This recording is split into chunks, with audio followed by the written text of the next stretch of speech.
சான்ஸே இல்லை. He is the only one, the super one. No one can replace this. He is the king. இந்த YouTube சேனலை subscribe பண்ண அனைவருக்கும் என் நன்றியை தெரிவிச்சுக்கிறேன். சப்ஸ்கிரைப் பண்ணாதவங்க சப்ஸ்கிரைப் பண்ணிடுங்க. பெல் பட்டன் அமுக்குனிங்கன்னா உடனுக்குடன் என்னோடய வீடியோ நீங்கள் தெரிஞ்சுக்கலாம். டைம் கிடைக்கும் போது பாருங்கள், நோ இஷ்யூஸ். பேட்டை பொதுவாக எல்லாருமே வந்துட்டு இந்த ஆள் வயசாகிடுச்சு மூட்டு போய் வீட்டில் தூங்கலாம் அப்படின்னு சொல்லி அழுத்து போனது 3 ஜென்ரேஷன். இதை யாராலையும் மறுக்க முடியாது. 3 ஜென்ரேஷன் தாண்டியும் அவர் நின்று அடிக்கிறாருன்னா அவரோட ஸ்டாமினா எந்த லெவலுக்கு இருக்குன்றத நீங்கள் உணர்ந்துக்கணும். யங் ரஜினிகாந்தை திரும்ப பார்த்த ஒரு ஃபீல் எல்லாத்துக்கும் கிடைக்கும்.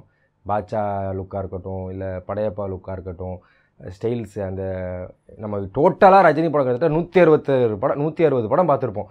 அந்த மொத்த படத்தில் இருக்க ஸ்டைல்ஸும் மொத்தமாக ஒரே படமாக நீங்கள் பேட்டையில் பார்க்கலாம்.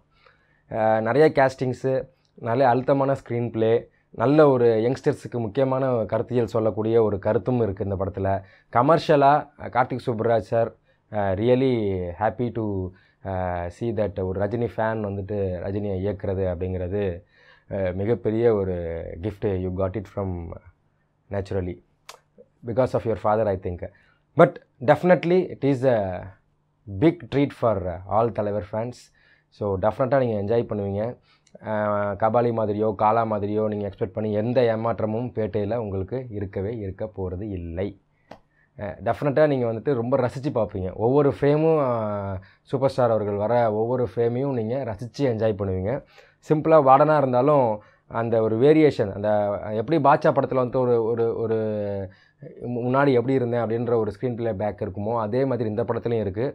அந்த 2 வேரியேஷன், அதாவது அந்த ரஜினிக்கும் இந்த ரஜினிக்கும் கொடுக்கக்கூடிய அந்த மேனரிசமாக இருக்கட்டும், அதில் வர வார்த்தைகள் ஸ்டைலாக இருக்கட்டும், கம்ப்ளீட்டாக டிஃப்ரெண்ட்டாக ஒர்க் பண்ணியிருக்காருன்றது நல்லா தெரியுது. அதே போல் பீட்டர் ஹேன் இந்த ஃபைட் மாஸ்டர் செம்மையாக ஒர்க் அவுட் பண்ணியிருக்காரு. ரஜினிக்குன்னு ஸ்பெஷலாக ஒர்க் பண்ண மாதிரி இருந்துச்சு. ரஜினி சார் வந்துட்டு ரொம்ப மெனக்கெட்டுருக்கிறாரு. என்னடா அவன் நடிச்சு தான் ஆகணும், காசு வாங்குறான்ல அப்படின்னு நிறைய பேர் கேள்வி கேட்குறாங்க. எல்லாருமே காசுக்கு தான் வேலை பார்க்குறான், யாரும் சும்மா வேலை பார்க்கல.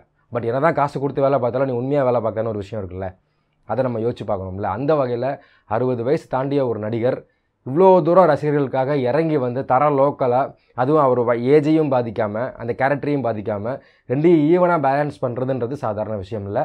அது 60 வயசு உங்களுக்கு வந்தது பிற்பாடு தான் அது புரியும். உங்கள் வீட்டில் யாராச்சும் 60 வயசுக்கு மேலே இருந்தாங்கன்னா அவங்களுக்கு கொஞ்சம் திரும்பி பார்த்துட்டு அதுக்கப்புறம் பேட்டை படத்தை போய் பாருங்கள். அப்போ தான் அந்த உழைப்போட வித்தியாசம் உங்களுக்கு புரியும். ஸோ என்ன தான் நம்ம காசு வாங்கினாலும் அதை வந்துட்டு நேர்த்தியாக வேலை செய்கிறதுக்குன்னு சில டெடிகேஷன்ஸ் ரொம்ப முக்கியம், நேர்மை ரொம்ப முக்கியம். அந்த வகையில் super star is the ultimate and he is the one and only one, super one. So கண்டிப்பாக உங்களுக்கும் பிடிக்கும். நீங்களும் பேட்டையை போய் படம் பார்த்துட்டு உங்களுடைய கருத்துக்களை, பேட்டை படத்தை பற்றின கருத்துக்களை வந்துட்டு என்னோடய கமெண்ட் பாக்ஸில் கமெண்ட் பண்ணுங்கள். இந்த வீடியோ பிடிச்சிருந்தால் லைக் பண்ணுங்கள். மறக்காமல் என்னோடய சேனலை சப்ஸ்கிரைப் பண்ணாதவங்க தயவுசெய்து சப்ஸ்கிரைப் பண்ணுங்கள். ஓகே, பாய்.